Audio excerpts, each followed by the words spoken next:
Hello, नमस्कार बच्चों। स्वागत है आप सभी का मेरे जवाहर कबीर यूट्यूब चैनल पर। दोस्तों, आशा करता हूं कि आप सभी बच्चे जवाहर नवोदय विद्यालय प्रवेश परीक्षा 2024 की तैयारी में जुटे हुए हैं और बहुत मेहनत कर रहे हैं। आशा करता हूं, भगवान से प्रार्थना करता हूं, आप सभी बच्चों का जो लोग कड़ी मेहनत करें और अपने लगन के साथ मेहनत कर रहे हैं उनका सिलेक्शन अवश्य हो। पिछले साल भी देखा दोस्तों, हमने 2023 में हमारे यहाँ से 6 बच्चों का सिलेक्शन हुआ है और बहुत खुशी की बात है कि 12 बच्चों में से 6 बच्चों का सिलेक्शन हुआ है। और भी बच्चे सेलेक्ट होने चाहिए थे जो किसी कारण पर सेलेक्ट नहीं हो पाए। ठीक है, तो आशा करता हूँ कि वो गलतियाँ आप लोग ना करें जो गलतियाँ बच्चों ने की हैं। आपको सारी जानकारी मैं समय समय पर देता रहूँगा। तो आप अगर मेरे से जुड़ना चाहते हैं तो मेरे चैनल को सब्सक्राइब कर लें और भी जो भी चीज़ें होती हैं, महत्वपूर्ण बातें, वो सब आपको बताता रहता हूँ। साथ ही हम लोग यहाँ पे आज क्या है, एक टेस्ट हुआ था दशमलव संख्याओं से संबंधित जोड़ घटाना गुणा भाग का। उन सब का हम लोग यहाँ पे आज सॉल्यूशन करने वाले हैं, उनको हम सॉल्व करने वाले हैं। 28 तारीख को आपका टेस्ट हुआ, छोटा सा टेस्ट था, है ना। तो बच्चे बोल रहे थे सर इसका वीडियो चाहिए हमें, तो मैं गया उस टेस्ट का वीडियो बनाने वाला हूँ उन सब क्वेश्चन को सॉल्व करके। ठीक है ना, तो चलो यहाँ पर अपन लोग हल करते हैं। ठीक है, तो दोस्तों पहला मैंने आपको जोड़ दिया था, जो देख रहे हैं आप लोग यहाँ पे जोड़ है। दोस्तों जोड़ में एक महत्वपूर्ण बात ये होती है कि जो पॉइंट होते हैं ना, पॉइंट आपके एक सीध में लिखना चाहिए अपन को। और जिस नंबर में पॉइंट नहीं रहता, जिस संख्या में दशमलव नहीं रहता, उसके पीछे हमें दशमलव ऐसे लगा लेने चाहिए। ठीक है ना, 4 और 444 के पीछे दशमलव नहीं था, मैंने खुद लगा के इनकी सीध में लिख के इस तरफ मैंने 444 लिखा। ठीक है ना, और इसके पीछे यहाँ पे पॉइंट आ गया। चलो दोस्तों जोड़ दें, 4 और 4 हो गया आपका 8, 4 और 4 यहाँ भी दोस्तों 8 हो गया, दशमलव 4 दूनी 8, 4 3 4 4 4 5 20 की शून्य हासिल किया है दोस्तों 2, है ना। 4 दूनी 8 और 2 10 का शून्य हासिल किया है 1, 4 1 हासिल की 5। दोस्तों यहाँ पे आपका आंसर आ चुका है 500.88। ठीक है ना, तो इस तरीके से आपको पहले लिखने का तरीका होना चाहिए। पॉइंट जो दशमलव को एक सीध में करके फिर हमें जोड़ देना चाहिए। चलो अगला क्वेश्चन है दोस्तों, मैंने लिख के रखा पहले से, देखो पॉइंट एक सीध में है, केवल आपको क्या है यहाँ पर जोड़ने हैं। ठीक है ना,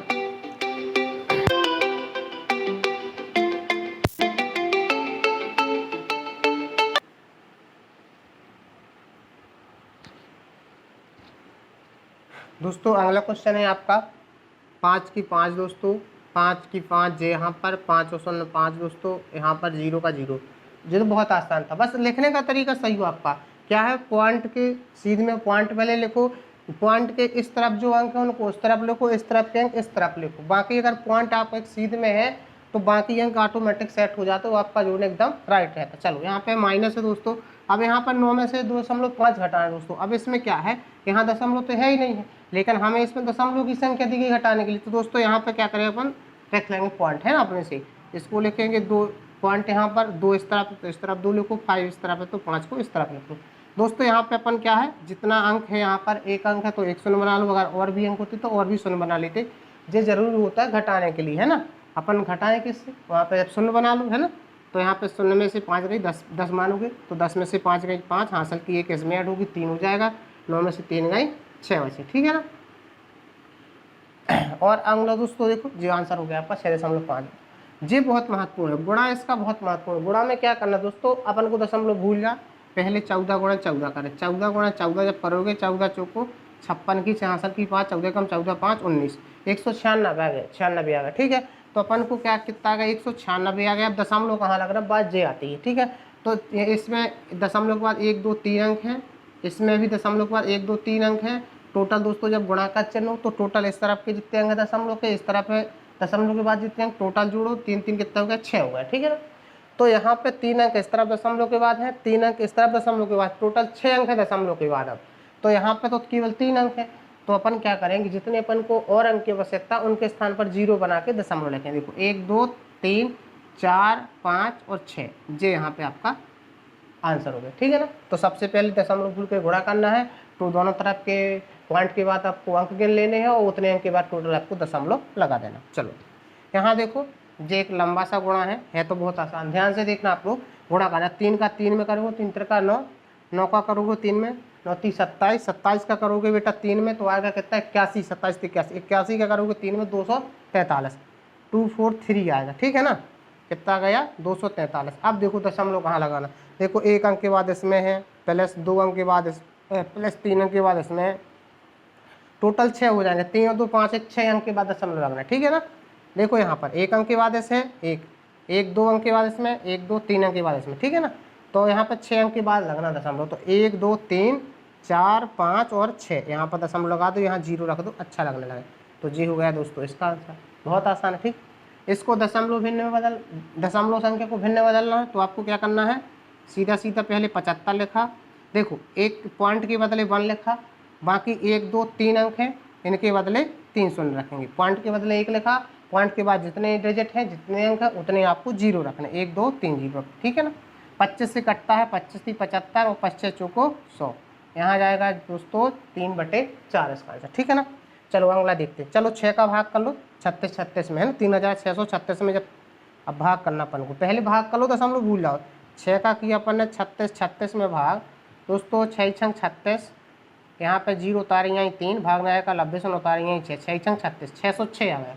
जब हमने दोस्तों 6 का भाग 3636 में दिया तो आया 606, ठीक है। इसको मिटा लेते हैं, ज़रूरत नहीं है, 606 आ गया, ठीक है 606। अब दशमलव कहाँ लगना है, इस बात को अपन को महत्वपूर्ण मान के चलना, ठीक है। देखो यहाँ पर 1 2 3 4 अंक के बाद दशमलव, इसमें 1 2 अंक के बाद दशमलव। अब देखो यहाँ पे मैंने माइनस लगा दिया, यहाँ पे देखो गुणा का चिन्ह होगा तो यहाँ पे क्या करना, अंकों को पूरे जोड़ना है, और यहाँ माइनस और भाग का चिन्ह तो अंकों को घटा देना। यहाँ दशमलव के बाद 4 अंक है, दशमलव के बाद 2 अंक है, 4 में से 2 गए 2 बचे, इसका मतलब 2 अंक के बाद दशमलव लगना 1 2 यहाँ पर, ठीक है। तो भाग में क्या करना है, अंकों को जोड़ना है, और इसमें क्या करना है, अंकों को घटाना है, और जितने अंक आते हैं मतलब 4 अंक इस तरह पे, 2 अंक है, 4 में से 2 गए 2 बचे, इसलिए 2 अंक के बाद दशमलव। यहाँ देखो इस तरीके से इसमें भाग कर लो, 17 एकम 17 होगा, बचेगा कितना 3, उतारे आई 9, 7 दूनी 34, बचा कितना यहाँ पर 5, उतारी आई 1 17 3 51, 123 आ गया, ठीक है ना। चलो अब बात करते हैं कि दशमलव कहाँ लगेगा सर, दोस्तों 2 अंक के बाद इसमें है और 2 अंक के बाद इसमें है, दोस्तों 2 में 2 गई 0, भाग है तो माइनस लगाओ, 2 में 2 गई 0, 0 मतलब दशमलव कहीं नहीं लगेगा, ठीक है ना। तो यहाँ पर दशमलव कहीं, इसका आंसर होगा 123, ठीक है।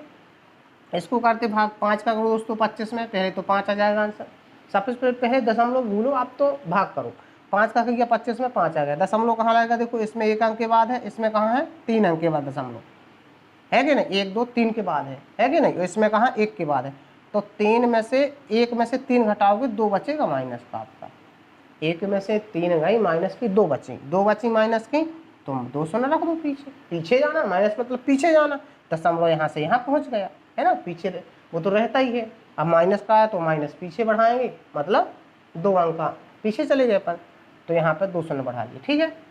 तो जी हो गया, जब माइनस का है तो क्या करना, 0 बढ़ा देना, जितने माइनस का है 2 आ तो 2 0, 3 आ तो 3 0। अगला देखो दोस्तों इसको करना, देखो ये थोड़ा सा लंबा सा है, बहुत आसान। पहले क्या करना अपन को, गुणा भाग के चिन्ह सॉल्व करना, ठीक है। तो पहले इसको सॉल्व करो, इतना 2 पंचे 10, यहाँ पर दशमलव लगेगा, यहाँ पर 1 अंक के बाद, 1 अंक के बाद है, कैसे 1 है इस तरफ तो है ही नहीं है। चलो 3 का भाग करो 9 में, 3 आएगा, 0 अंक के बाद दशमलव, इसमें है ही नहीं दशमलव तो 0, इसमें 1 अंक के बाद तो यहाँ पर 0 में से 1 गई माइनस की, 1 बची, 1 बची मतलब 0, माइनस का तो यही का तो 1 0 रखा जाएगा, यहाँ पर 2 आए थे माइनस के तो 2 0 रखे थे, इतना गया यहाँ पे। जी प्लस का चिन्ह जाऊँगा तो प्लस 10 का करोगे 92 में 920 हो गया, दशमलव 2 अंक के बाद तो यहाँ लगेगा दशमलव। अब जोड़ लो दोस्तों, यहाँ पे 1 है जी ना, इसका कोई वैल्यू नहीं है, 0 का कोई वैल्यू नहीं दशमलव के बाद, 1 और 30 31 31 40 20 दशमलव 20 है, 140.20 आप जोड़ भी सकते हो उसको ऊपर नीचे लिखे, ठीक है। दोस्तों मैंने आपको बहुत स्पीड से सॉल्यूशन बताया है, अगर समझ में नहीं आता है तो आप मेरे से क्लास में पूछ सकते हैं, और भी जो भी इनमें से जो समझ में ना आया हो, ठीक है।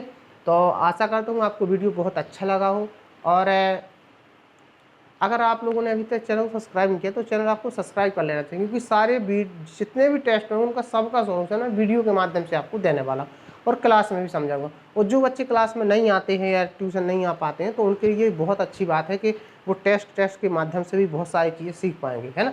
यहाँ मैंने जल्दी बताया है, थोड़ी सा समय कम होने के कारण मैंने थोड़ा इसको स्पीड से किया है। आगे वाले जो टेस्ट का सॉल्यूशन है उसको बाकायदे में बड़े आराम से आपको करके दिखाऊंगा। तो अगर अच्छा लगा है वीडियो तो दोस्तों शेयर करना, और चैनल को सब्सक्राइब तो करना ही करना, ठीक। धन्यवाद।